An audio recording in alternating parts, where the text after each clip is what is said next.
আমাদের দেশের বর্তমান সরকার প্রধান ওই হয়েছে কি অন্তর্বর্তীকালীন বা তত্ত্বাবধায়ক সরকার প্রধান ডক্টর মোহাম্মদ ইউনূস সাহেব শান্তিতে নোবেলজয়ী, তিনি বলেছেন নির্বাচন অবশ্যই দেবেন, কিন্তু প্রত্যেকটি সেক্টর সংস্কার না করা পর্যন্ত নির্বাচন দিবেন না।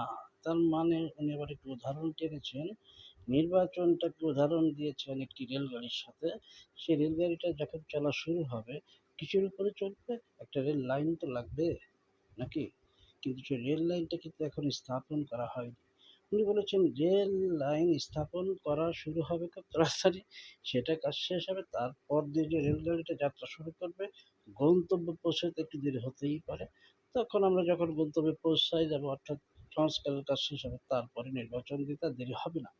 তো ঘটনা হয়েছে কি, রেলগাড়ি গন্তব্যে পৌঁছাতে কতক্ষণ লাগবে সেটা উনিই জানে।